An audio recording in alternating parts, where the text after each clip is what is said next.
Without any further ado, let me introduce you the speakers. Starting from the right-hand side is Jon Reijeveld, is the chief engineer of the exploration company. Christian Mender from Axiom is the executive VP for in-orbit in space solutions. And Manfred Jaumann from Airbus Defence and Space is the head of LEO and suborbital programs. So, without any further ado, we would like to put the slides on the screen. If possible, I'm not sure who is the first one. Is Axiom, therefore I would give the floor to Christian. Terrific. Welcome everybody, thank you for coming this morning. My name is Christian Mender, I'm Executive Vice President for In-Space Solutions at Axiom Space. It's a role that really is focused on commercialization of space, where I focus mostly on product development and market development for the company. I'm going to share with you really quickly a little bit about what Axiom Space is doing if you're not familiar with it. We're building the world's first commercial space station. You can see on the graphic behind me a rendering of the space station. I'm going to talk to you a little bit how we're doing that and what sequence we're doing that in, and it'll set the context for the conversation that we're going to have here in a minute. The space station in and of itself is a modular space station. It's being built piece by piece and will be assembled in orbit. Each of the pieces of the space station are their own spacecraft. They have their own guidance, navigation, control, propulsion. They essentially get dropped off in low Earth orbit from a launch and then find their way to the platform. Now, one of the things that you can see in the picture on the right is Axiom Space Station is actually being assembled on the end of the International Space Station. We competed and won an award to build our space station piece by piece off the front of the ISS. And that's a great benefit to us, obviously, because we can borrow a little power, a little data, a little thermal heat rejection capacity, and grow our space station over time.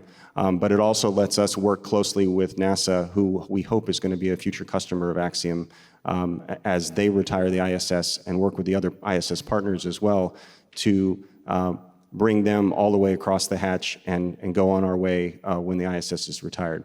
So the first two pieces that you see on the screen are HAB-1 and HAB-2. Each of those will house 4 crew. They will have environmental control and life support systems that will support 4 crew. So we'll basically, when we have both habitat modules on orbit, we'll increase the capacity of the International Space Station by an additional crew of 8, and we'll be able to host those crew full-time if we need to. The third piece of the space station will be the research and manufacturing module. What it stands for, it's there really to support ongoing research and the increase in in-space manufacturing opportunities that we'll talk about a little bit today. And then the last piece that comes up before we separate and become an independent platform is what we call our power and thermal module, or a power tower. It adds all of the heat rejection capacity and the solar arrays, and actually adds a crew airlock for our EVAs as well over time. Let's see, we're kind of doing this in phases. We're building the first 2 modules right now with our partner Thales Alenia in Torino. They're building the pressure shell, and then that pressure shell will be shipped over to Houston, Texas, which is where our headquarters is, and we will do all of the integration and assembly of that module and ultimately ship it back to the launch site for launch. We're doing this, as I said, in phases. First phase for us is expanding access to space, and we're doing that with private astronaut missions to the space station. You may have seen the posters up on the screens, but we have had 2 private astronaut missions so far to the International Space Station, where we fly customers, whether they be countries or private citizens, to the space station along with their research programs. We have a 3rd mission coming up here in January. In late 2026, we'll start assembling our space station off the front of the ISS, starting with HAB-1 and then HAB-2 in order, and I think I have a quick video here that shows you how the assembly sequence works. And then ultimately we separate when the ISS is ready to be retired, or perhaps slightly before that. The goal here is to ultimately become a free-flying platform. So, and just to show that it's not a paper company, this is an image that's, quite frankly, about over a year old now, that just shows the components of the modules that are already have been assembled. They're currently being welded together in Thales, and we expect delivery next year. Let's see, there we go. So this is the assembly sequence. It's assembled robotically, just like parts of the International Space Station where the HAB-1 comes up, brings a docking adapter, HAB-2 arrives. That arm that you're watching is actually the station robotic arm that we will use for a period of time until our Axiom arm arrives on its own. So we will have the ability to host visiting vehicles, both cargo vehicles and crew vehicles off our space station. So we'll be able to bring crew into our modules in addition to all of the docking ports that are still available on the ISS. The flower petal or the flower design that you see on the bottom is called an Earth Observatory. It's going to be the world's largest window in space. It is going to have some really huge acrylic glass panes, and it will be able to host 6 to 8 crew, and we expect it to be a great place for the crew, the joined crew on in space during operations that we're doing with the ISS to congregate, have meals, and just get some really amazing views in space. So that's a quick introduction. We'll have an opportunity for you guys to ask questions along the way, but I'm going to pass it on to... Thank you, Christian. Thank you for that. We can move to the next set of slides. And it's Manfred. So good morning, everyone, also from the Starlab. That's another station after the ISS, or coming up now. This is a joint venture between the US-American Voyager Space and the European Airbus Defence and Space. We name it our new home in space, and it's a bit a different concept than that one from Axiom, which is good, that we go for different concepts, and we start together, maybe also, but also in competition to each other to build a new economy in the low Earth orbit in the upcoming years. The right button. So the concept of this Starlab station is quite different from the Axiom one and the other ones of the Commercial Destination Free Flyer program of NASA. You can see here it seems to be very small, but it is not. The big module that you can see in the forefront of this slide has 8-meter diameters and is around about between 8 and 10 meters high. It has 3 decks. We can see a bit details later on that. It has also large windows, that like the Axiom station. It is a metallic structure. It is made out of steel, and it is not built in a clean room. So it's a little bit a disruptive approach that's not so used in space so far. It is built in a shipyard, or will be built in a shipyard, then integrated the whole station on ground, and then it will be put into the launcher, and with a single launch to orbit, it will be launched with an in-orbit configuration and a certification of not more than 4 weeks, and then starts a 30 years operations phase. So it's a typical robotic arm. We have it here. We have docking ports, of course. We have a very powerful service module with 60 kilowatts. And this in an overview. Now, this is inside this huge module. This is one of these decks. It's very comfortable. We have in our consortium, besides Voyager and Airbus, also some hotel chains in. And these hotel chains are not preparing only a hotel in space, but also look after to be more or to get a more comfortable environment within the modules. Because if you look into the International Space Station as of today, this is like a submarine in a shipyard. It's not so comfortable. So we are working also on this on these things. So you see in the middle of that a galley. You see the racks typical for such modules, and in the middle you can see a vertical tunnel that connects all the decks together of this huge habitat. But besides this habitat, we have then an additional module. This is called equipment bay. This is for storage and stowage and some other things like sanitary things and installations so that they do not pollute the habitat.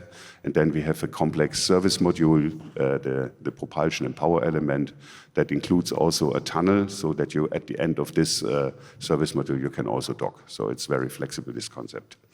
So here you can see another part of this module. It's an airlock for doing external payloads. As you may know, we have on the ISS, on the International Space Station, currently an external payload bay that's called Bartolomeo, and we want to continue also with the external payloads to serve the demand and the needs of our customers and to ensure continuity on this business outside the station. And there are docking ports for external payloads on the habitat and on the equipment bay. So you see here an overview of this module. It's really huge. We currently do an open competition for the manufacturing in Europe. We have in Europe 4 bidders currently that want to build this module. And very soon we will decide who will do it then. The end integration will most probably be in Germany, in Bremen, right besides the Weser River, because it's so heavy and so big that it cannot be transported on land and by air. It's roundabout equipped, it's roundabout 80 tons. So, and some details maybe on the shell.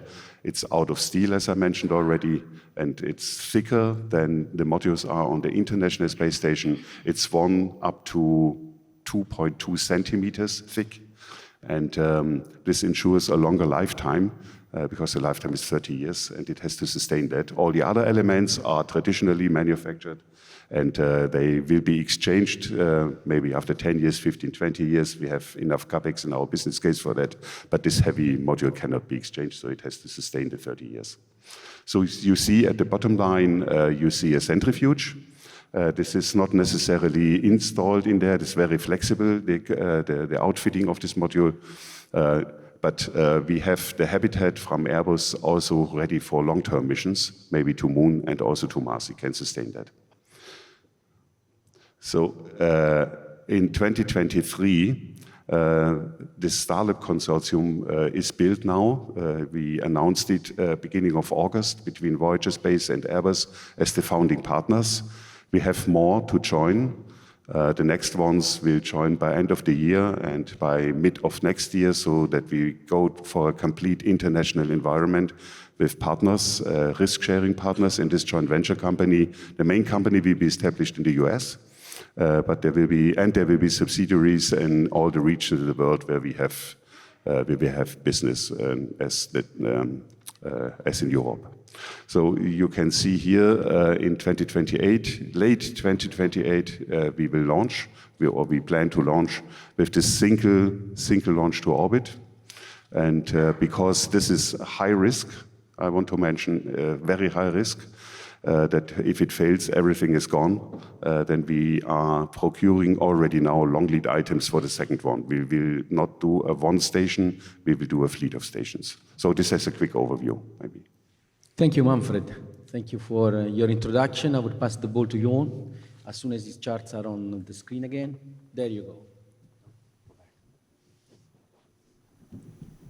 Yes, good morning everyone. My name is Jon Reineveld. I'm the chief engineer and co-founder of the exploration company, and I'll give you a short overview of what we're doing. So we heard just about 2 space stations, and we're talking about the vehicle to get you there. So we're offering there an Earth vehicle, so a LEO vehicle, and the lunar vehicle. So we didn't talk too much about the moon, but I will talk a little bit about that later on. But our Earth vehicle is there to be affordable, sustainable, and open. So we want to bring it to you at a low price so that our customers can send a lot of people up to space.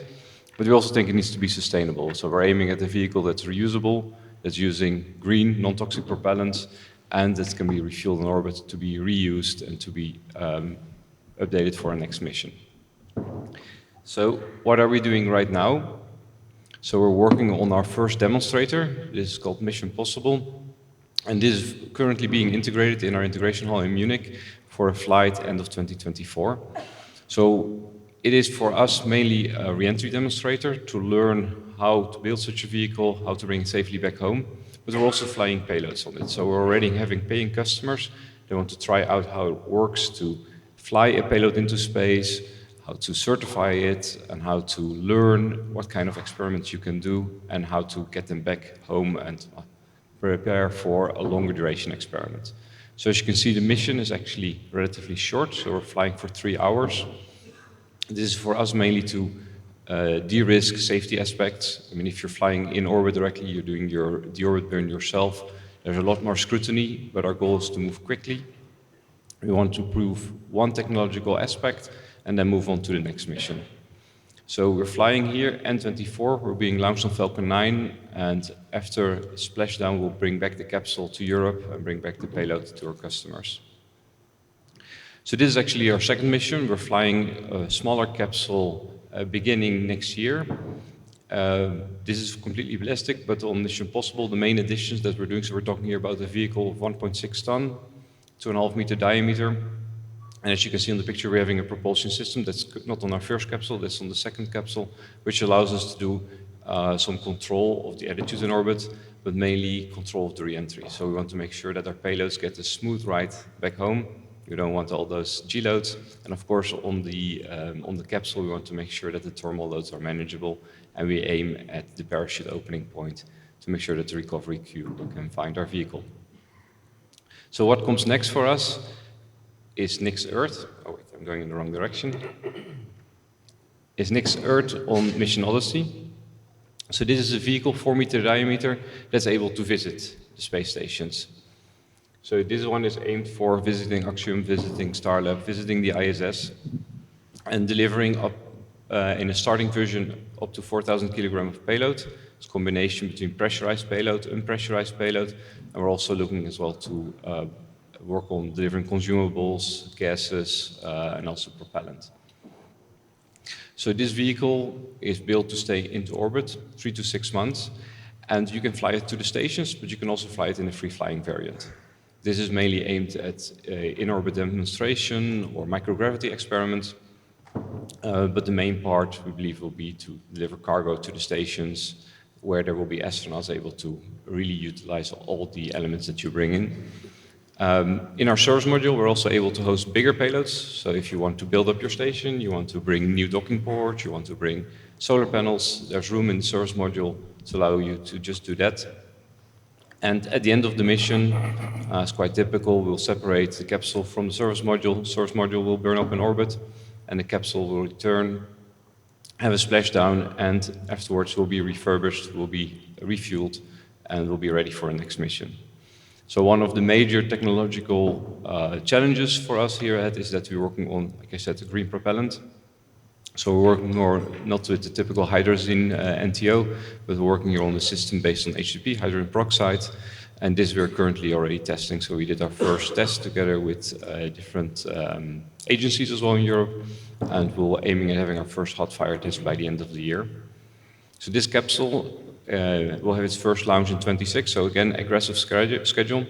That will be in the free-flying variant, so that we learn and we can aim at having the vehicle ready for docking the year after. So we talked a lot about LEO, but we're also looking further ahead, and that's our lunar vehicle. So you see here in the lander configuration, we call it Nix Moon. And this vehicle will be able to bring 3 tons of payload to the lunar surface. But we're also looking at the vehicle that's able to go to the gateway. So if you looked at Nix Earth with some adjustments, we're able to bring this to a vehicle that's able to go to the moon, to the gateway and back to Earth. And here our main development that we're currently aiming at is what you see at the bottom of the vehicle is the engine. So this is our Hurricane engine. It's a cryogenic engine using methane and liquid oxygen. And this engine will have power of around 15 kilonewton, and this will be our versatile workhorse that will be able to bring us to the lunar surface if we want to go there, but it can also help us to go to the gateway and go back to Earth. And this engine is currently being hot-fired, so we already had our first hot-fire campaign over the summer, and the next one will come in December. So actual stuff happening there. So what are we aiming for? I already mentioned a little bit, but we have the space cargo. As we see there will definitely be a demand in that direction. Space demonstration, you have people that want to try out their technologies in space. Then we see all the interest in the R&D, microgravity. So we have our free-flying capsule, but this is of course a lot more interesting to do in the space stations where you have the astronauts that can manipulate the experiments. We saw as well that there's upcoming interest in space emotions. So people are willing to send their products up to space to give a unique experience that only space can offer. And one that comes way more into the view is the space safety. A lot of things are happening in space, and we're looking at how our capsule can help with monitoring what's going on there. So with that, Carlo, I hand over back to you. Thank you for that. So we are basically on time. So we have understood that this is a session that is dealing with the development of infrastructure led by industries to support the development of the LEO economy and the moon economy itself. Therefore, my first question to the panelists would be, which are the main requirements, the essential features basically, that these infrastructures must have? So I would like maybe Manfred to start to elaborate on that, and whoever has a complementary statement is invited to do that afterwards. Thank you. Okay, thank you. So what are the main requirements for commercial business? It has to be profitable and it has to serve the customers. So we work heavily on our cost structures that are not comparable at all to that what we have in space today. It's not only that we go for different manufacturing schemes like the habitat that I mentioned. This means, by the way, instead of 6 years, only 3 years of manufacturing. This saves a lot of cost. It means also to work on the launch costs. You see the main requirements for that to be profitable is to go down with the launch costs. So we decided to go with a higher risk on a single launch to orbit. For example, the Starlab station was planned to be launched with 3 Atlas V launchers, and you can imagine what the costs are. It's in the range of 500 millions, and we do it with a different launcher, and we will be below 100 million. And so this is an argument. So this is one of the requirements. To serve the customers, yes. This is not agency-driven. It is industry-driven. And we plan also to go for different customer structures that only our anchor customers of the space agencies, and they have different requirements. And so we do an intensive marketing effort and being together with our future potential customers to meet their requirements. They are different from that what we have normally from the space agencies. It is industrial research. It's not institutional research. It is also science, yes. But we go, as the others also do, for industrial applications like manufacturing in space and all these things. So I stick a little bit away, go away from the low Earth orbit now to the moon surface. We as Airbus in my center, we do a lot, and since a lot time, on developing payloads, scientific payloads, industrial payloads, life support systems, and this opens a complete new business sector currently, and I want to take this as an example, and then I stick over to my colleagues. This is on life support systems. What we have in the International Space Station is a prototype of a closed-loop system. It's very advanced. It's an advanced closed-loop system, and we are producing in this closed habitat. We are removing carbon dioxide. And then we are producing oxygen, and we are producing water, and we are producing methane in a closed-loop system. This is the core of that what we want to do in terms of life support for closed systems in space. If you look then on the moon, you will have people on the moon living. We are going back to the moon to stay, so we will have habitation, and we need life support systems. This is the first thing. Second thing is, we have spin-offs and derivatives of this life support system. What is that? We have, for terrestrial applications, we have as one component of this closed-loop system a so-called carbon dioxide scrubber. And we use this now in a pilot project, it's in the Netherlands, to remove carbon dioxide from the atmosphere in big scales and put it as a fertilizer into greenhouses. So this avoids a lot of waste of energy to produce this fertilizer with burning coal and gas and then produce this carbon dioxide. It's given, it's in the atmosphere, and we remove it from there. So this is a typical terrestrial application. The next one is to clean up atmosphere interiors of submarines. And it's working already, in this case, in the French military submarines. So, and this has a lot of benefits for them. But also on the moon surface, going back to space, besides the habitat, we are working on, for example, only one example, on power plants that can sustain the lunar night. The lunar night is 14 Earth days long. And you have to sustain that, you have to survive that, and you have to produce continuously power. And we do that with, also, again, components of the closed-loop system, combined with a regenerative fuel system. And so we can do storage and providing power for the economy then that will evolve on the moon surface. These only a few examples for that. Yeah, thank you, Manfred. I mean, I think that we will have time also to further elaborate on these. I would like to move on to next, which is why are we talking about commercial infrastructures? Do we believe that a space economy can mature and develop in the next years? Is it time to invest in space? What is the most interesting signal you see in the investors community towards commercial space players? Christian, would you like to elaborate a bit on that? Sure. Is it time? I think the fact that we're having these kinds of discussions at conferences like this, and we're talking about the varied players that are entering the commercial market, including established companies like Airbus and startups like Tech and Axiom, just indicates that there's enough market signal that it's there. Governments, especially when you look at destinations in space, the International Space Station is reaching its retirement age. At some point, it needs to be retired simply because it's going to reach its end of its engineering life. But more importantly, it's also reaching the end of, in some ways, its political life. And the reason is not because it's not important. It is one of the most, if not the most impressive engineering feat that we've ever accomplished as humankind. But the reason is because the agencies that support the space station today are really interested in moving forward in exploring Moon and Mars and beyond. And they want to take some of the budget that it takes to maintain that infrastructure and move it forward. They know that commercial can come in and fill the gap. They've already done this with commercial cargo. They've done this with commercial crew. There's commercial activities going on and commercial collaborations with the agencies to go to the Moon. And so it's the right opportunity to start providing commercial services to government. But beyond that, it's not enough to drive the economy of scale that you need for really supporting business in space. So as Manfred was talking about, we really have to develop new applications and new markets as well.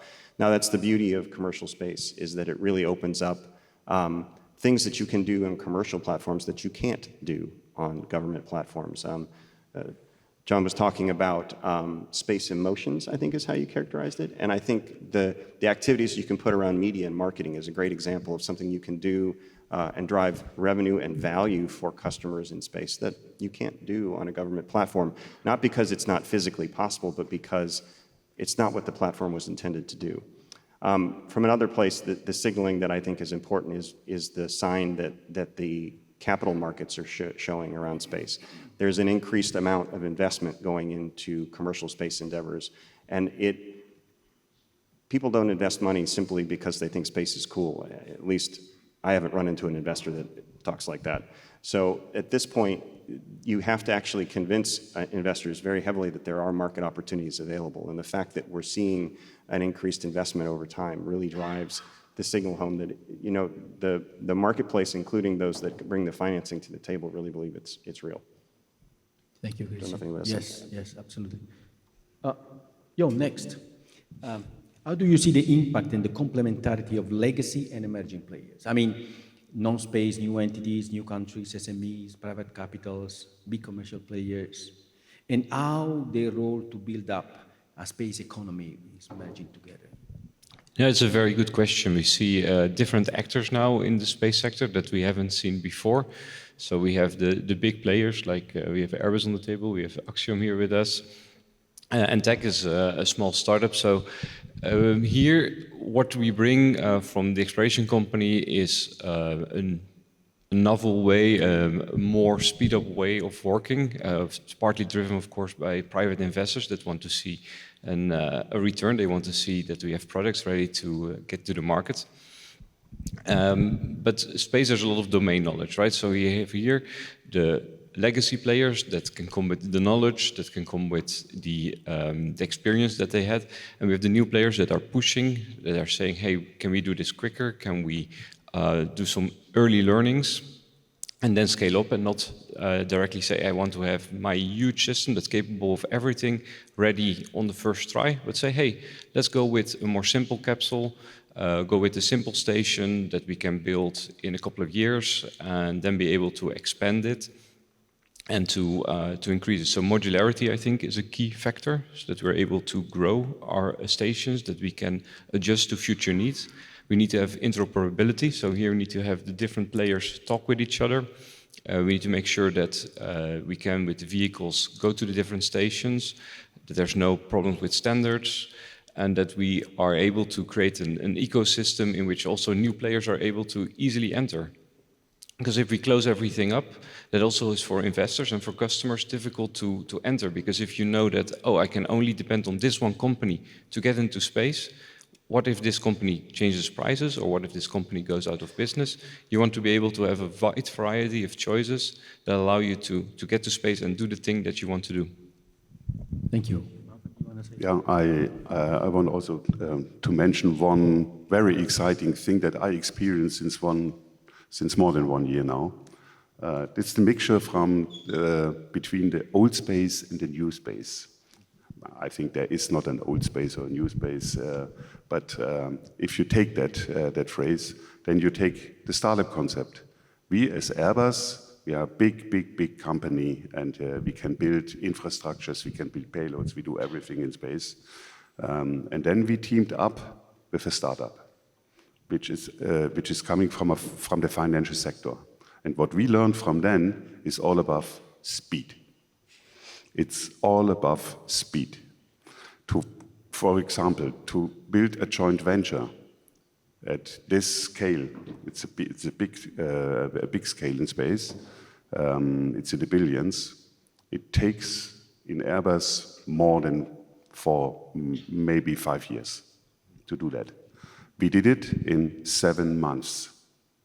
And this is a game changer in Airbus. So our group, our industry group, is really learning from that. It's really learning from that. Vice versa, this startup coming from the finance sector is gaining experience in space and dealing with a big monster and learn how to deal with that.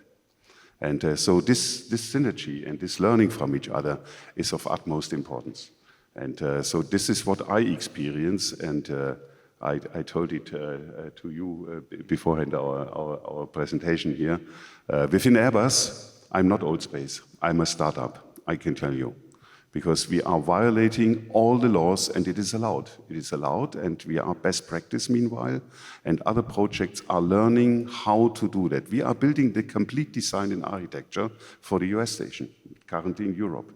So we have completely different schemes in doing engineering, doing manufacturing, and we have a big experience in operations. And there, Voyager again is learning from us how to do operations of an infrastructure in space. We are doing it in the International Space Station for 2 decades now. And so we can benefit from each other.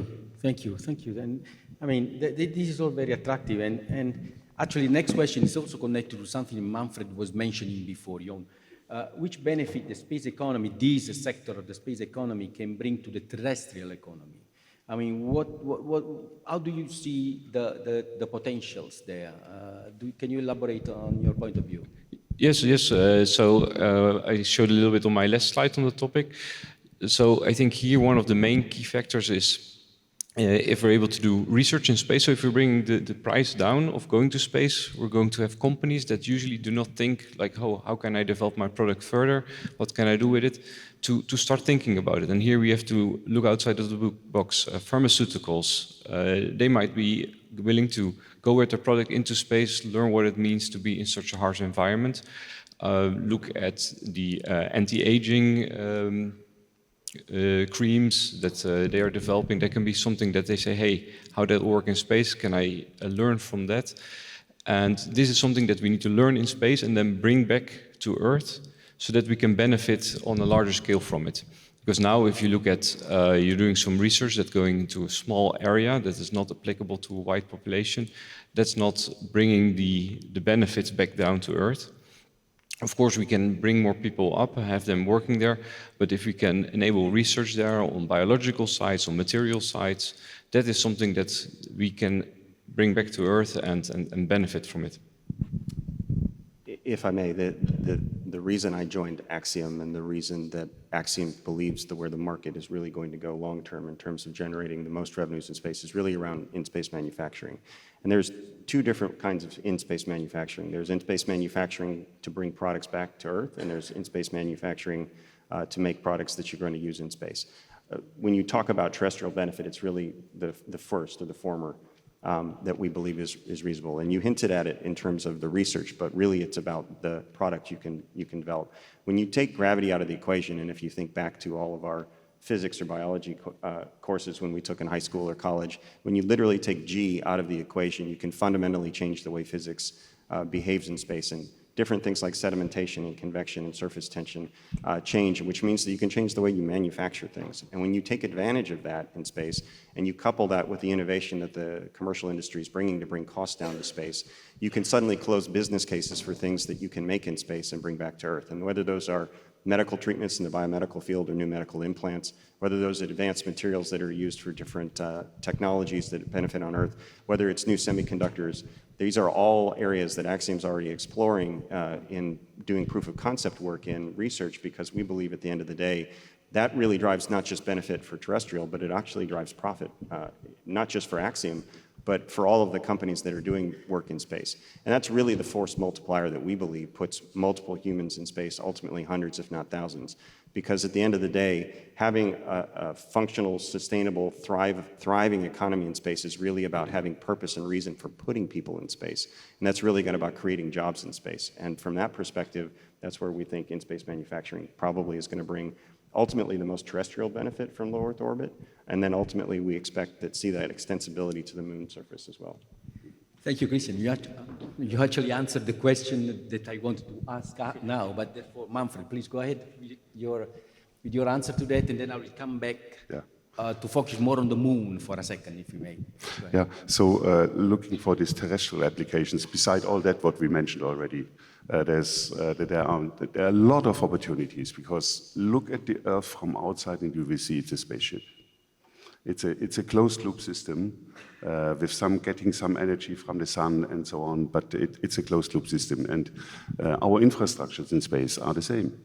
And so we are forced in space since the beginning to take care of the resources that we use, and meanwhile we do spin-offs from that, and we can put it to terrestrial opportunities. One example again, but only one. On the moon we are forced to use the resources that are on the moon, because we cannot transport all the time between Earth and moon. So this is called in situ resource utilization. It is ISRO. And one example of that is, what can we do to produce and to look on the resources on the moon surface? We have this moon dust, it's called regolith. And with electrochemical processes, we can split this regolith and process it to produce oxygen and metal powder. The metal powder we can use to do manufacturing on the moon, in this case on the moon surface, but also in space. And the oxygen we can use for then the habitation purposes and produce things or produce propulsion, produce methane. The terrestrial application could be we can produce metal or steel without coal mining. Imagine what that means on Earth as a terrestrial application. This is really, really exciting. So we have a lot of these examples that we can put on terrestrial applications, and Earth can really, really benefit in big scales from these technologies that we are forced to develop for our purposes in space. Yeah, thank you. I mean, I was just browsing through the questions which were collected by Slido. There is an avalanche of them, honestly. Therefore, I put the other ones in my pocket, and I would like to give the opportunity, at least to the panelists, to answer to some of the questions which are reported in here. So, first one is actually for the two of you, I would say. What should be the orbital altitudes for the new stations, and how shall the orbit be corrected? Christian, would you like to? Corrected. Which are the maneuvers that you will perform? And then since you start from ISS orbit, I suppose that the answer is pretty straightforward. Yeah, I think our goal, the ISS, if you're not familiar with its orbit, it was set up to really cover as much of the human population on Earth as possible, and that's why it's at its orbital inclination. And from an altitude perspective, it's optimized to be close enough to be as most efficient with launch capability as possible, so that you use as least fuel as possible to get to orbit. And so, at least from an Axiom perspective, we're intending to maintain a very similar orbit and inclination in terms of altitude. How we maneuver in space is with propulsive elements. Manfred talked about it, but when you build a regenerative ecosystem, one of the byproducts of that system is methane. We're actually building a methane-oxygen propulsion system. So we basically produce our own fuel in space. So we bring water to space, we crack it for air, we take that hydrogen and combine it with the carbon dioxide that the crew emit, and then ultimately reuse that and turn it into fuel. And fuel actually will become a commodity on Axiom Station, because ultimately we'll produce more with the crew that we have than we will be able to use ourselves. But that propulsion that's built into all of the modules is what's going to be used to raise the orbit, just like the International Space Station does today. And quite frankly, it's going to be used for dodging a lot of space debris that's going to be even a more prevalent issue as we get going with more and more things in space. Nothing to add. Okay. Then Jon is about NICS. Where is it? How will NICS compete with the current dominance of Dragon? Will it be cheaper than flying a Dragon on a Falcon 9? So competing with? How NICS will compete with the current dominance of Dragon? Yes. So for sure, we have already an established player like SpaceX on the market, delivering cargo and humans to space. Here, there will be place for a second vehicle. If you ask around, and you can only imagine you have a house somewhere on an island, and there's only one boat that can get you there, operated by one company. That's not what you want. So there will be an ecosystem that allows for a second player here. And for us, the main thing here to bring the cost down is to look on one side on simplifying the design as much as possible, spending your effort on the concept that will bring you the best return. And here we're launching on Falcon 9 for our Mission Possible, but for the NICS capsule itself, so the former the vehicle, we're making sure that it's agnostic, so we can launch with a variety of launchers. There will be the European launchers that we will be able to use, as our background comes from Europe. We're also looking to be compatible with Indian launchers, with the future large launchers that are turning up in the US. So there will be a wide variety of launchers that we can choose from. And in the end, what we also should not forget is that in Europe, the workforce is actually a bit cheaper, which will help us as well to bring the price down. Yeah. A short remark from my side on this, from the perspective of a destination, of in this case Starlab, but it's the same for Axiom, I guess. We hate monopolists. And if we look for the resupply, cargo and also crew, we don't want to get dependent on one bidder or one offerer. So we put everything that is transport from the perspective of Starlab, we put it or want to put it on open competition. And then we will see, and then the price is one aspect, but not the only one. There are conditions, depends on what you want to do, with whom you want to do that. And there are also maybe, despite it is commercial, some political impacts that influence this game. Yeah. Sorry, I'm just browsing to also the other question. Manfred, for you, apparently you have not explained how Starlab will be launched. Oh, I explained it. We put it in the launch and then we blow it up. And I know what the question means.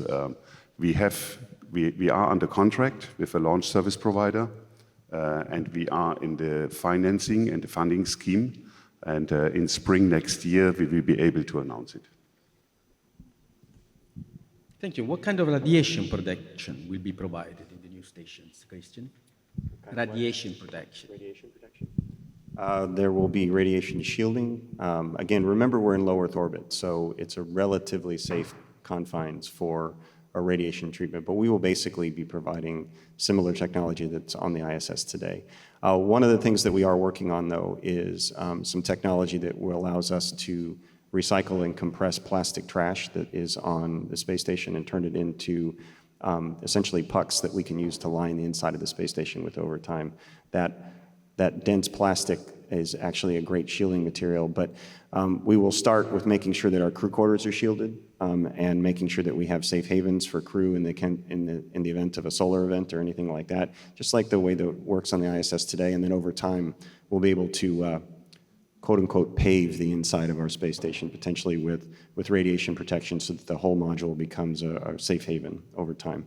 But thankfully, we have the Van Allen belts to thank for most of our radiation protection, at least in low Earth orbit. So this is we learned a lot from the ISS. And we know that our astronauts, cosmonauts, the crew is looking for the best place in the station to prevent radiation exposure. And so they are always going in the direction or in the vicinity of batteries or something like that that protects them better. And so we decided not only because of the lifetime to do something on a thicker material and steel, it's also for radiation. The radiation is much less. And this is good for the crew. And but this is only for the habitation. We will have dedicated crew quarters in the habitation module where we have additional protection shields against radiation. Oh, this is a nice one for all of them. I was just trying to find something which would have put together transportation, logistic infrastructure. It's about sustainability, and in particular, do you anticipate regulations such as zero debris or any sort of measure to be taken in order to ensure that your infrastructure will be sustainable in space? So zero debris, what we're doing there for sustainability?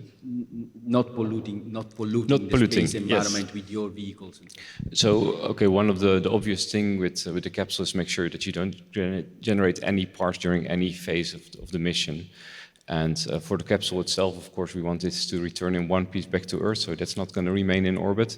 And for the service module, because we are in the 400-kilometer altitude range where we will have multiple stations popping up, for us the basic concept is to make sure that also the service module re-enters. So we'll perform our deorbit burn with the service module, we'll separate and then do the fine adjustment so that the capsule does not hit the service module on its way down. But the service module will not spend more than a couple of months in orbit after the end of the mission. So that's one important topic. The other one is then the fuels that we're using. As I said, we are developing there a green propulsion system to not have toxic materials, of course, in space. That's a little bit less concerning, but once we bring it down to Earth, we want to be able to, if you have a recovery crew, to be able to get directly to the vehicle and not have to worry about any toxic fumes. I think Axiom for us, all of our modules are designed with the end of life in mind, with our propulsion and guidance and navigation and control systems, so they are capable of re-entering themselves as their own individual spacecraft when they need to be retired. So we won't create debris with our spacecraft when they need to be brought home. And then we also will be hopefully intending to support a number of technologies that actually develop techniques for ultimately using our space station as a platform from technology development for debris removal and debris mitigation and debris recycling. We expect that we are going to have customers that want to use platforms like Axiom Station to develop those technologies that actually help, at the end of the day, clean up space. And that's another way we'll commit to sustainability of space over time, in the sense that we want to help use our platform as a test bed for those technologies that can then be used further out in different orbits to clean things up. well, since you have the floor now, Christian, I mean, this is an interesting, provocating question that I see in here about in-space manufacturing. Several use cases, implants, semiconductor, Z-band, and so on. Many people are talking about it. is not really taking off and competition with ground-based activities is really visible. Will there really be a market there? I think so, but I think we have to be mindful that we are very much in still the proof of concept stage. There's a lot of work that's been done on the International Space Station already to prove that you can make things in space, but there's still a lot of applications that are still being done to prove that you can make things in space. But that's only the first step. Then, if you can prove that you can make something in space, then you have to figure out how you can make it reliably in space again and again and again. Manufacturing is about quality control. Manufacturing is about being able to produce the quantities that your market needs and that your customers want. And so the second phase of in-space manufacturing is really about developing the manufacturing capacity and the manufacturing process that ultimately drives you to be able to scale that over time. And then the third phase of that is really scaling up. But we're still in the proof of concept phase, very much so. So I think that's why at least what we're doing at Axiom is making sure that we support the growth and the development of multiple markets at the same time. We support human spaceflight. We support in-space research. Those are existing markets today. We're developing in-space manufacturing. We support media and marketing opportunities as soon as our platform gets on board. That's another revenue opportunity. We support exploration demonstration technologies. You have to be a multi-use platform. I talk about this a lot. We have to be a training facility for astronauts. We have to be a research lab. We have to be a factory floor. We have to be a demonstration platform, and we have to be a green screen. And all of those things are necessary to start developing these markets. And then as those markets mature, with modular designs, you can add capacity to support those markets, or you can build bespoke platforms that support in-space manufacturing. Support sports in space. Those are the kinds of things that you can explore as the markets mature. Right, thank you for that. I mean, Manfred, there's a question that is quickly ramping up for you here in the ranking. Can you elaborate more on the current efforts Airbus is taking to develop ISRU capabilities for sustainable lunar and terrestrial development? They want to have some deeper insights on what you mentioned before. The efforts that Airbus is taking to develop ISRU capabilities for sustainable lunar and terrestrial development. Some of the examples that you were mentioning before with Roxy and so on, maybe they want to get some more details on what Airbus is doing. Some more details? In few minutes, just 2 minutes. Huh? Yeah, okay. So as I mentioned, it is not only important to produce power. I stick a little bit to power. It is very important to store power and to bring it into a loop with the resources that you have in situ. And in this harsh environment, if you go to the moon surface at the South Pole, it is super cold. Super cold, and you have 2 weeks to sustain or to survive this night. So the combination of electrochemical processes with super advanced technologies, with electrolyzers, with more than 100 bars that we have developed in my center, allows to go for these processes in a big scale and to do it, as you mentioned, on a reliable basis. Because this is so robust and it has so much power that you can really go for, and we have the first demonstrators and prototypes in laboratories in test for these power plants. So this is one very, very prominent example to do that. Next one is storage of power. What do we use to store power? It is the metal powder. It's the metal powder coming from our Roxy electrochemical process to get out of the regolith this alloy and metal powder. If you burn it then in a closed system, you can free up the energy and then use it again. So this maybe as 2 examples for a little bit going more detail. Thank you, Manfred. I'm just trying to save 2 last questions given the time that we have available. One for Christian, that's interesting. It's inevitable, our author is saying, it's inevitable ISS will operate beyond 2030, maybe 5+ years or more. Since Axiom remains attached to ISS, is it a good or a bad scenario? I don't agree it's inevitable. I agree it's possible, and I agree that it may be important, especially as we develop these markets and continue to want to evolve to a commercial system.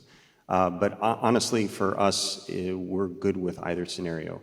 We're designed to separate essentially at any time. If there's a bad day in space, we can separate and survive. We can work with the ISS as long as it's there. One of the value propositions for Axiom Station is that we provide the short road to move all those customers off the ISS.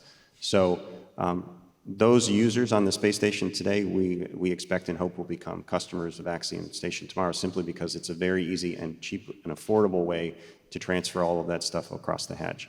And so for us, we'll stay attached as long as it makes business sense. But if we find that we need to separate because it makes business sense to do so, we can do that. And we'll be in position to do that anytime we want. Thank you. Jon, last one. Capital markets are not favoring late-stage investments. Startup valuations are experiencing down rounds. How do you keep afloat in a situation like that? Yeah, for sure. It's currently not the same financial market that we had 3-4 years ago. It's what Manfred said, it's speed and deliver. Because if we show to our investors that we're sticking to the schedule that we set, we're sticking to the costs, that's the way to show that we're able to be trusted with our money. That's one, and that they're ready to make the next investment. Of course, here there's a big role to play as well by governments to support us through such periods, to be anchor customers, to say, yes, we believe in this company, yes, we will use their services.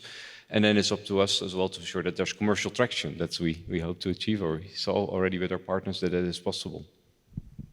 Thank you. I mean, I simply wanted to say that there were a few questions regarding pricing and services and so on. I suggest that those that are interested will get into direct contact to the service provider in order to get your price quotation. Manfred, you want to add something? Yeah, if you allow maybe a word on something that we did not touch. Besides all these technical and economical things, it is more the entertainment part of space. We have always these topics, tourism, and we have a new topic, it's filming in space. And I've got some experience in my last 1.5 years on that with our partners. So the one very new topic is this filming in space, and this is also one of the reasons of the big diameters of these modules, because you can film better.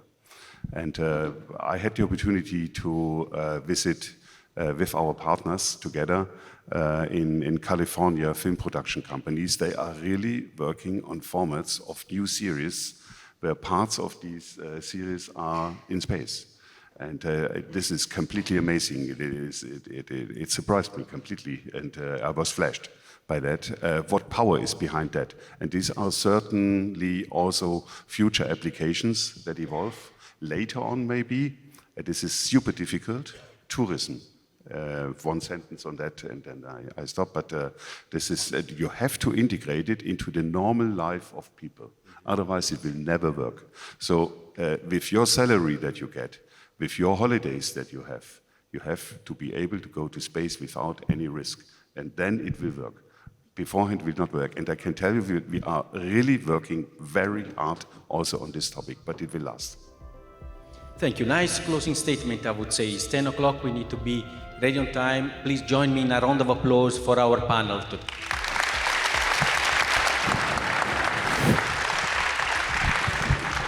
And I wish a good continuation of the Industry Day. Thank you.